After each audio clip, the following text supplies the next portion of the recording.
अस्सलामुअलैकुम। आज इस वीडियो के अंदर मैं आपको बताऊंगा कि अगर आप 6 ग्राम कांटे बनवाते हैं किसी जूलर से तो आपको उसका कितना पे करना पड़ेगा और उसकी मजदूरी कितनी है। तो जो शेयर करना चाहता हूँ वो ये है कि जो मजदूरी आप उसको पे करते हैं दुकानदार को, तो आपके माइंड में काफ़ी सारे सवाल होते हैं। इस आज आपको बताऊंगा इस वीडियो के अंदर कि जो एक चीज़ तैयार होती है, मिसाल के तौर पे एक 6 ग्राम के कांटे तैयार होते हैं, उसके अंदर कितने लोग इन्वॉल्व होते हैं और क्या-क्या उनकी मजदूरी है और क्या-क्या तरीकाकार है, वो सारी डिटेल आपको इस वीडियो के अंदर दिखाऊंगा। आप लोगों से गुजारिश ये है कि एक तो चैनल को लाजमी सब्सक्राइब कीजिए ताकि तमाम गोल्ड के हवाले से आपको इन्फॉर्मेशन मिले, और दूसरी वीडियो को लाइक भी करें और इसको लाजमी कंप्लीट देखिए ताकि आपको पता चले कि आखिर इतनी ज़्यादा मजदूरी होती क्यों है। सबसे पहले आप फ्रंट पे देखिए 24 के रेट लिखा हुआ है। 24 के रेट, ये 1,40,500 रुपया ये है इसका रेट। ये मौजूदा रेट लगाया, ये ज़रूरी नहीं है कि यही हो। आइडिया ये है कि 1,40,500 के हिसाब से अगर आप चीज़ लेते हैं तो ये रेट है। अच्छा, अब इसका 21 कैरेट का रेट निकाला है 1,22,937 रुपये, और फी ग्राम का इसका बनेगा 1,054 रुपये। अच्छा, 6 ग्राम के हमारे कांटे हैं तो इसका ये टोटल अमाउंट बनेगी 63,240 रुपये। मजदूरी पॉलिश हमने इसकी लगाई है, जो जूलर लगाता है आपको 10,540 रुपये। अब ये जो 10,540 है ना, असल सिर्फ इसका मसला है। अब आप कहेंगे कि 63,000 रुपये के कांटे हैं और 10,000 इसकी मजदूरी है, ये बहुत ज्यादा है।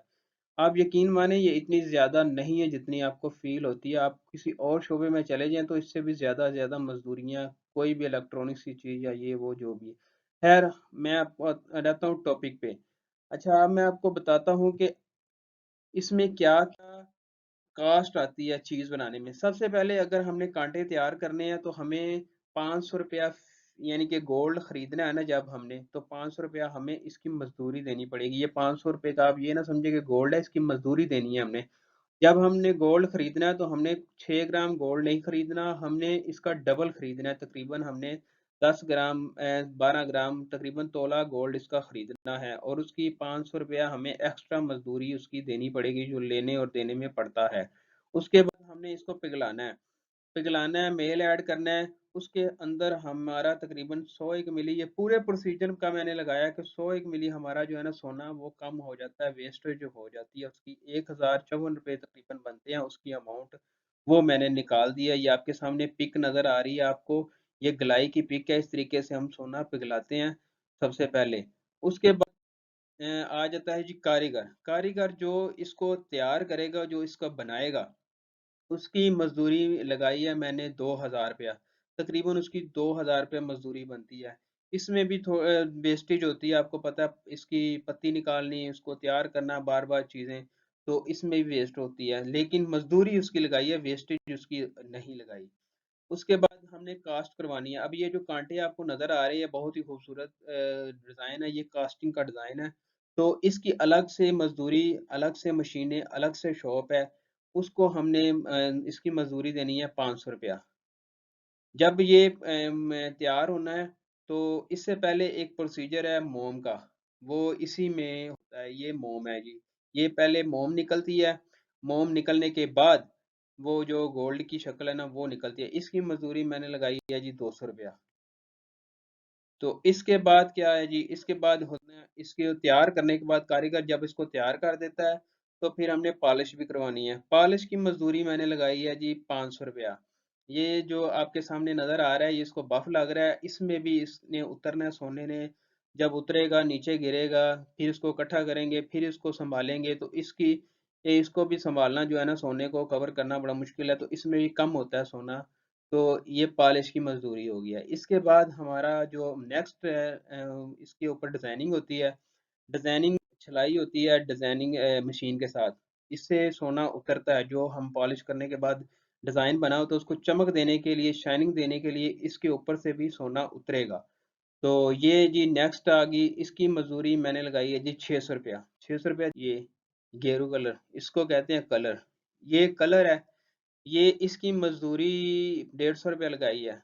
अच्छा, अब इसको हम सारे को कर लेते हैं जी टोटल। टोटल करते हैं। गोल्ड खरीदना 500, गलाई पिघलाना 1054 रुपये, बनाने वाला 2000 रुपये, कास्ट 500 रुपये, मोम 200 रुपये, पॉलिश 500 रुपये, छलाई 600 रुपये, कलर 150 रुपये, और ये टोटल अमाउंट जो हमारी बनती है वो बनती है 5504 रुपये। अच्छा, अब इसमें काउंटिंग करें ज़रा। 8 लोग हैं जी जिन्होंने ये कांटे की जोड़ी तैयार की है। अच्छा, अब 8 लोगों ने इसमें से कमाई की है कितनी, 5500 रुपया, यानी कि 5500 रुपया। अब यहाँ तक चीज़ हमारी बिल्कुल कंप्लीट हो गई है, तैयार हो गई है। अब आगे क्या होना है जी, आगे ये तैयार होके जानी है जूलर्स के पास।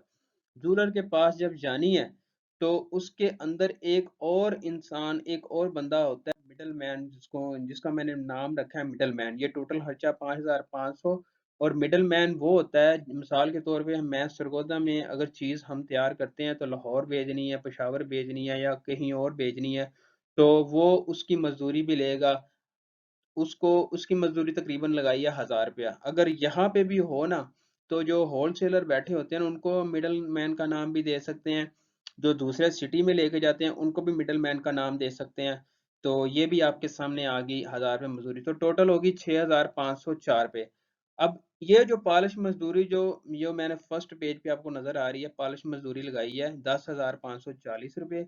ये लिख के टोटल खर्चा जो 6504 पे इसको माइनस किया है, तो दुकानदार की कमाई 4036 रुपये। अब इसके अंदर आपने ये देखा कि जो 8 लोगों ने कमाया है वो एक तरफ, और ये जो एक दुकानदार ने कमाया है या मिडल मैन ने कमाया है वो एक तरफ। दुकानदार मजदूरी ज्यादा कमाई करता है, उसकी वजह वो अब बेहतर जानते हैं। वो तो यही कहते हैं ना कि हमारा ज्वेलरी का मतलब हमने इन्वेस्टमेंट की हुई है, हमारा एसी का खर्चा, आपके सामने जितनी बड़ी दुकान होगी उस हिसाब से उसकी मजदूरी भी ज्यादा होगी। तो मतलब कि उसका उतना खर्चा भी है, और वो ये भी मतलब कहते हैं कि हमारी इन्वेस्टमेंट इसमें ज़्यादा है। मतलब इतना ज़्यादा हम गोल्ड लगा के बैठे हुए हैं, तो उस हिसाब से। और कस्टमर जो है वो क्या करता है, वो बाज़ दफ़ा उधार भी कर देता है। तो इस वजह से वो कहते हैं जी हमने मजदूरी लगाई है, लेकिन उस हिसाब से अगर देखा जाए उसकी इन्वेस्टमेंट के हिसाब से, उसके अखराजात के हिसाब से, तो 4000 भी ज़्यादा नहीं है। तो आपके सामने मैंने सारा प्रोसीजर निकाल दिया, फैसला अब आपने खुद करना है। मेरे हिसाब से तो ये देख लें आपके कि 8 लोगों ने, बेचारों ने इतनी मेहनत करके एक एक चीज़ की कितनी मजदूरी ली है और टोटल अमाउंट कितनी बनती है। और कोई और चीज़ मिसाल सिर्फ मैं आपको छोटी सी दे के वीडियो को ख़त्म करता हूँ। कोई भी चीज़ अगर हम मोबाइल या कोई चीज़ या गाड़ी वगैरह खरीदते हैं, तो जब उसको सेल करते हैं ना, तो हमारी वो सेल में बहुत ज़्यादा कमी हो जाती है। लेकिन जब आप गोल्ड वापस करेंगे, तो ये जो आपकी पॉलिश मजदूरी लगी हुई है सिर्फ ये कटिंग होगी, बाकी आपकी वापसी हो जाएगी, और आपको जब आप चाहेंगे उसी वक्त आपको सोना वापस मिल जाएगा। ये कुछ गलतफ़हमियाँ थी जो मैंने आप लोगों के साथ शेयर की हैं। उम्मीद है कि आपको ये वीडियो अच्छी लगी होगी। अगर आपको अच्छी लगी तो इस वीडियो को अपने दोस्तों के साथ भी शेयर कीजिए। अपना ख़्याल रखिए। अल्लाह हाफ़िज़।